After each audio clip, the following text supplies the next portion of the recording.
Cheto Darpanamarjanam Bhava Mahadavagninirvatam Shriya Kairava Chandrika Vitaranam Vidyavadurivanam Anandam Durivardhanam Pratipadam Puranam Vitasvaram Sarvatma Snapanam Padam Vijayate Shri Krishna Sankirtanam.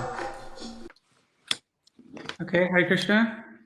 Another episode of the Sankirtan podcast doing the marathon, and today's very special guest is Prabhupada Prana Prabhu. Hare Krishna. Hare Krishna. What was I going to say? Oh, so yeah, I mean, I think I don't know where to start. I mean, there's lots. Because you come from this, temple president of ISKCON Scotland, and ISKCON Scotland's got a very sort of illustrious position in the history of book distribution, considering how many books you guys distributed. If I've spoken to devotees who were there at that time, and they're very mature. They always reminisce about how wonderful it was, but also how much they sacrificed. And I was wondering, what inspired you to really sacrifice for book distribution, and do you think such a thing could be implemented in the modern day as well? Or? Makes sense. Yeah, well, thanks for asking that question. And I think we can look at Wales, and I see a reflection of how we were 30 odd years ago.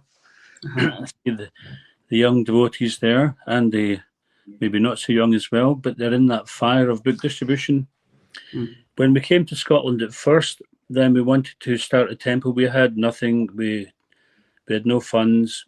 We didn't even have a car. We just had a hired car. But we wanted to base everything on one thing that Prabhupada said, that if you base your financial basis on distributing books, then you'll have no financial troubles whatsoever.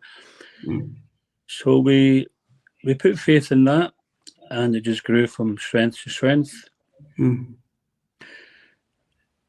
So looking back on it, one thing which was our meditation was that if you just give the books out, Lakshmi will come. We don't have to worry about the Lakshmi.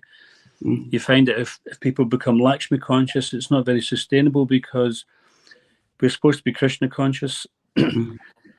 And we used to find that when we look on the Sankirtan score sheet, especially during the marathon, you'd see how much books you'd given out, how much Lakshmi collected, and would look and see, I've collected too much Lakshmi, I have to give out more books the next day.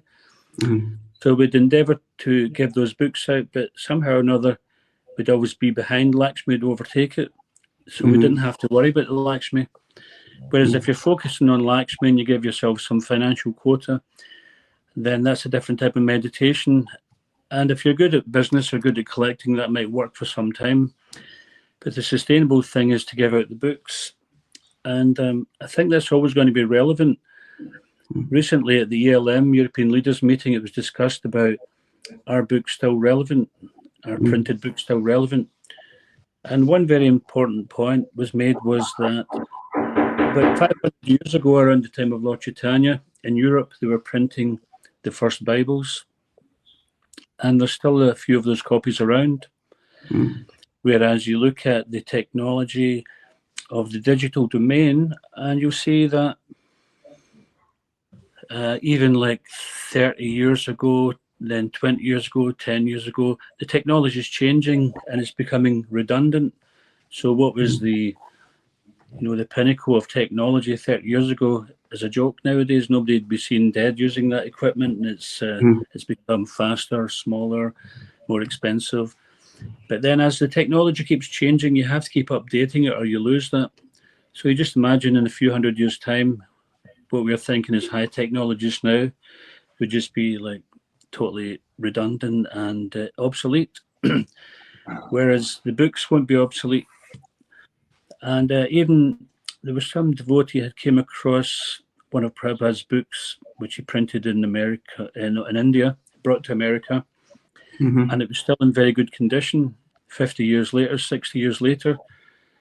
So you think if that goes on, if that book's looked after, you maybe got 100 years and then you can rebind it again. So people do place a certain value on books, okay, for convenience, they may read from some technology like a Kindle or a tablet or something like that, or the phone. But there's nothing really to replace you actually feeling a book in the hand. Prabhupada also said that there's no comparison to this transcendental literature. There's no competition. And it's so pure that even if the book touches their hand, they get benefited. So how can you achieve that kind of benefit if it's simply on sending somebody a link?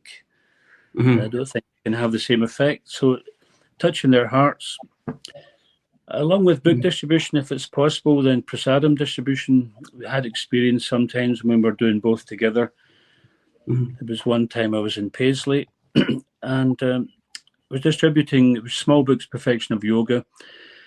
And one housewife, I stopped her, gave her a book. She says, "Oh, I'm not interested." So I said, "Okay, that's fine. Can you taste this sweet and tell me what you think?" The cooks would like the opinions. And as soon as she put it in her mouth, she said, "How much is the book?" So there's many stories of prasadam, how that just, that's our secret weapon, Prabhupada said. So I think the books will always be relevant. And sometimes the book is, I've experienced also that devotees on the street, myself included, you would meet the same people time after time. I remember one guy in Glasgow, he used to buy the same book off me every week. I said, "How many have you got?" "You probably got more than I have." And he said, "Oh, I just like the exchange." I said, "That's good, but have you tried reading the books?" And of course, reading the books is very important for us, because if we don't read the books, we'll forget why we're out there. And we want to do that because we've already taken that step forward and we know why we're out there. Even sometimes when you're going through some difficult time on the street, you might think, "Why am I going through this? Everyone seems to be enjoying." And they say, "Oh yeah, the nectar of book distribution." And some devotees do experience that a lot. Some devotees struggle with it. But the thing is, whether we experience in the nectar or not, we're there to benefit the fallen conditioned souls. That verse is there, Kali Dosha Nidhi Rajan, that although the age of Kali is an ocean of faults, it's wonderful that simply by the chanting of the holy name, one can be transferred to the spiritual world. So as we know, the transcendental literature is the Brihat Madanga, and this is going to change people's lives forever. So even if we're having a difficult time, we're not really there for ourselves. We're getting purified anyway. And so that purification, what we're experiencing just now, whether we're rolling about the streets in ecstasy or whether we appear to be in our head, if that term can still be used, then it's kind of irrelevant, because we're there on behalf of the Guru Parampara, and we're rightly situated, whether we realize it or not. And we don't know what the plan is, so whether we realize it or not, but still we are. And if we continue with it, then that realization will come more deep and deep. Sometimes we ask, "Why am I doing this?" And I remember one time being in Edinburgh, they had the threefold miseries were raining down. Literally, we had the weather, the people weren't so nice, body was sick. I was questioning, why am I doing this? And I thought, well, I want to please Prabhupada. So if it pleases him that I stand out here in this, then that's good. And then the mind gave in. And it's a voluntary thing. We're doing this out of the desire to please our spiritual master, desire to please our direct authorities, or Srila Prabhupada, Lord Chaitanya. And by doing this highest welfare work, we don't have to look for our own welfare. Just like when we're focusing on books, we don't have to worry about Lakshmi. So when we're out there doing this activity of saving the fallen conditioned souls, we don't have to be concerned about our own future that's already assured. We're already part of Lord Chaitanya's pastimes. Yeah, I can totally relate to. I think speaking for myself, I think after a while on Sankirtan, I was mainly just looking for the result. My original motive, I assume, to join when I joined was to try and help people, bring them to Krishna. But then over time, I all of a sudden found myself, I was chasing something else. I was chasing like some sort of score or some recognition. And yeah, I was wondering if do you have any advice on how to like make sure that we keep the main thing? Yeah, keep good association and keep good sadhana, and keep on reading Prabhupada's books, because there was a time, there's that saying, there go I, but by the grace of God. So there was a time when we had no connection with Krishna consciousness.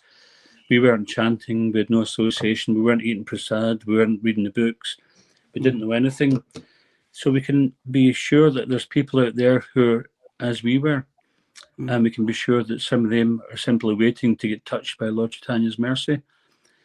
And we might not think much of ourselves as being a representative, but never mind, we are the postman delivering the post to the recipients. I remember being in Mayapur one time, and somebody was giving a class saying that the fallen souls are sitting there in their houses, in the deepest recesses of their hearts, praying, when will Lord Chaitanya's mercy come down my street? So they may not be conscious of this in their foremost mind, but deep in their heart they want that connection. They've lost that connection. Yeah, so I think it's important that we may not see a result today because we're attached to the result, and sometimes we see devotees doing big and we might not be so big, or sometimes we're doing big and the pressure's on to stay big. You know, there's all many different scenarios there. But the main thing is we have to endeavour. We do there can be a kind of pseudo renunciation where we think, oh well, it doesn't really matter the result, we just endeavour, and then we don't really endeavour because we think we're detached from the result. But no, just like in the Gita, Krishna says you're entitled to perform your duty, but you're not entitled to the result. And we don't know what result Krishna is going to give. It might be a big score today, or it might be years from now. You've been performing this service, very valuable service, and Krishna may put you in a position where all the things you had to tolerate were there for a reason. Wow. And just keep good association with the like-minded souls who are in this fire. I remember one time, just after the Christmas Marathon, Shiva Ram Swami gave a talk at the Manor, and you know, it was a bit, it became a bit controversial, but not for the book distributors. He says people who don't do this book distribution, they don't really get what this movement's about. And I thought it was such a very valuable statement. Of course, some people who didn't like that statement, I thought, well, maybe they're complaining because they haven't done book distribution. And it kind of proved the point. And I'm not trying to create some kind of exclusive situation here, but I think we just want to encourage everybody, if you haven't tried book distribution, at least go and try it. Or for some reason or another, if you don't feel capable of doing that, then serve the Sankirtan mission, knowing that you're serving that, not hiding behind, you know, and doing some service. Sometimes there used to be this term called devotional service, where you're doing one thing to avoid another. That's a good one. So whatever we're doing, devotional service, yeah. So whatever we're doing, try to do it in the mood of we're either directly on the front line or we're supporting those who are on the front line. See it as being relevant, because those who are at the temple, maybe not out in the marathon, then they're maintaining things so that the results of the preaching, which has people coming to visit the temple, etc., can be served, where they can be cultivated. So it's all part of the same strategy, and we can have mutual respect for each other. Yeah, and the real result is at the time of death, Prabhupada said, if we dedicate our life to this Sankirtan movement, then he'll make sure we get in. You see, that'd be the key to the back door. So that is the real result, is that at the end of this lifetime, we know that we've made the best use of our life. There's no regrets, not thinking, oh, I wish I'd done this or did that. It's not often comfortable, but Bhaktivinoda Thakur says, give up self-comforting. So we don't have to go looking for austerities, because sometimes you're out in the street and it's like the most blissful thing you could do. And I remember one experience I had in Nottingham many years ago, and I just really felt such a kinship with all the people out there. I felt that something was coming through where Krishna was giving us some mercy, where I felt like compassionate for the people, and they seemed to connect that the exchange was with somebody who is a real friend. And other than a devotee out there doing this highest welfare work, this Sarva Upakar, then who really is their friend? Everything else which is done by their friends is some kind of temporary limited exchange. Mm-hmm. In the first canto, Srimad Bhagavatam, Prabhupada says that if a conditioned soul sees a devotee performing devotional service, they're automatically raised to the mode of goodness. So just by seeing the devotee out on the street performing devotional service, so just by going out there and attempting to do it. And I think it's important to keep the momentum up as well. There was a time where we were doing 6 days a week, Sankirtan, that was normal, and then it was announced that we'd be doing 7 days a week. And so at first the mind was reeling a bit, but then I thought actually it's a good thing, because when we take that day off on a Sunday, by the time it comes back to Monday, your mind's settled into something. You have to spend the first few hours working through it to get back up to your momentum again. So it just kept the momentum going. And this is what it's like in the marathon, isn't it? Just keeping that momentum going. What is there any? What's your marathon looking like at the minute, Prabhu? What's the ISKCON Scotland? I think it's one of the. I think what's been nice about these podcasts as well is seeing like the communities around the UK and actually seeing what they're doing, what their plans are. Or I'm just interested to see it. Yeah, well, thankfully the marathon, it just seems to be some kind of magical attraction that throughout the year sometimes you wonder, are we going to have a marathon this year? But then people show up and people start to step up, and then it starts happening. There's some kind of magical attraction. So yeah, we have some devotees going door to door. Some of them are doing it for the first time, and they're doing pretty good. I would say some of them are doing scores at least as well or even better than they'd be doing on the street. And for some people, they're more suited for that. I think it's important that devotees try different types of Sankirtan, because I think it was like Titik Prabhu said, Sankirtan is for life, not just for Christmas. So if we're thinking to do Sankirtan full time, try different types. You might find even the variety is good to try different types. Or you may find perhaps one is more suited for you, and you may be better at that. We have one devotee just now, Aliptavani. She's phoning round contacts and doing sets of Bhagavatams. She was doing quite a few before the marathon, and she's doing a run up to it. And now she's also going door to door. And her and her husband, they took time off work so that they could just dedicate this month to the marathon. Atoksha is also doing the businesses. He's been cultivating people for more than 30 years. And some of his people, he's been developing them. They're annual donators. So he brings out a lot of Lakshmi in. He's also at the weekend, he'll go out on the street, and he's been a leading book distributor since the day he joined, which would be 43 years ago. So apart from the pandemic, he hasn't missed a marathon. And we did have him, during the pandemic, we had him doing some other services back at the temple, but when the opportunity came to go back out, I think he felt he was more at home there.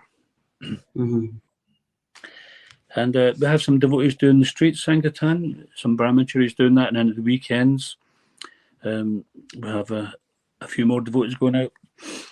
One devotee also is working from home while they're on the street on Sankirtan. So I was just hoping that they don't bump into their boss while they're working from home.